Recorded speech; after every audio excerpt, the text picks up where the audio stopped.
Da grandi poteri derivano grandi responsabilità?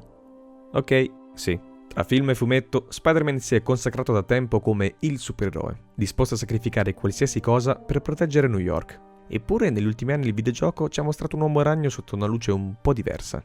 Niente di rivoluzionario, però Insomniac ha sfruttato i punti di forza del medium per far emergere un aspetto di Spider-Man che in altre rappresentazioni era dato un po' per scontato.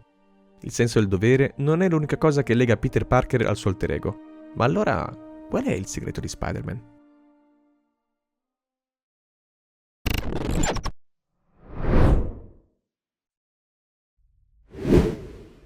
Divertente.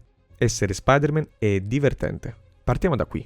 Parliamo dei videogiochi, nello specifico dello Spider-Man di Peter Parker, perciò i giochi di riferimento di questo video sono Spider-Man del 2018 e il tanto atteso sequel uscito poco tempo fa.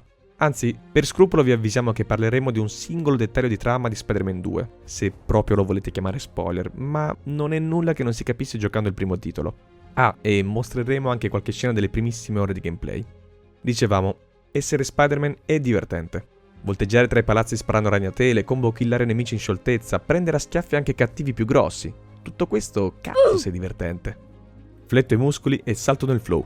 Basta lanciare una ragnatela e il corpo sa già il resto. La memoria muscolare ci guida nel flusso di micro decisioni. Se volete approfondire vi abbiamo già parlato del flow in Mirror's Edge. Lo trovate qui.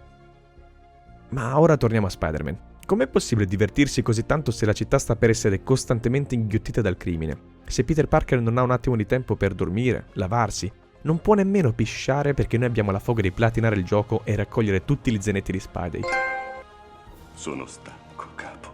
Forse è un po' esagerato, ma Peter Parker un po' ci odia.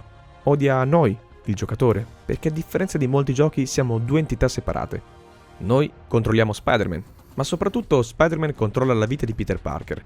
A costo di non chiudere occhio, di essere sempre reperibile, di rischiare di rovinare tutto con Mary Jane, Peter è sempre pronto a vestire i panni dell'uomo ragno per combattere i cattivi di turno, e noi non vediamo l'ora di combattere. Questa è la differenza tra noi e Peter Parker. Ciò che per il giocatore è divertente, per Peter è uno sforzo e un sacrificio, ma vale anche il contrario. All'inizio di Spider-Man 2, Harry Osborn, il suo migliore amico, torna in città e i due si fanno una pedalata insieme. Sì, era questo il mega spoiler. Mentre noi non vediamo l'ora di tornare a sparare ragnatele, Peter finalmente ha un assaggio di vita normale, senza superpoteri, dove essere se stesso e coltivare amicizie e passioni. Questo scollamento tra ciò che provano personaggio e giocatore ci permette di cogliere un aspetto di Spider-Man che, secondo noi, il videogioco rappresenta anche meglio di altri medium.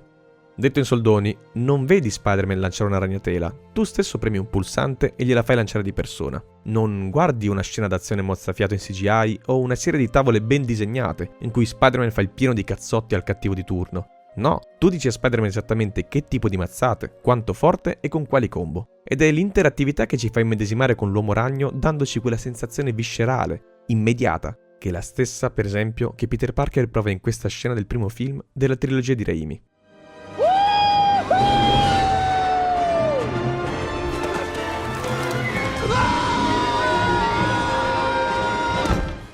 E in effetti proprio Raimi ci presenta l'altra faccia della medaglia.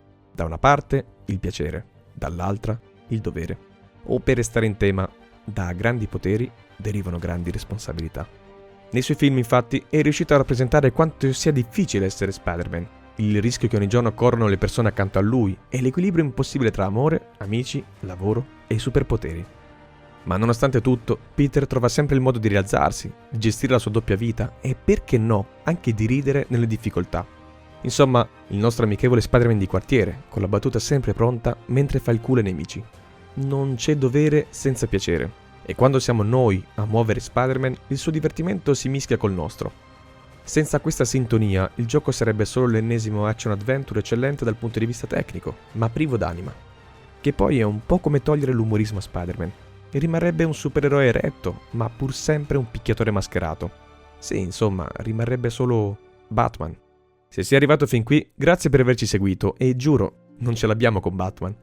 Il video ti è piaciuto? Iscriviti, condividi e fai tutte quelle altre cose che piacciono molto all'algoritmo. E se vuoi aiutarci a rendere sostenibile Level Art, passa pure sul nostro Patreon. A proposito, ne approfittiamo per ringraziare tutti i nostri sostenitori. Abbiamo anche un canale Telegram, dove puoi trovarci e parlare di videogiochi o altro. Trovi tutto in descrizione. Grazie a tutti per il supporto e al prossimo video.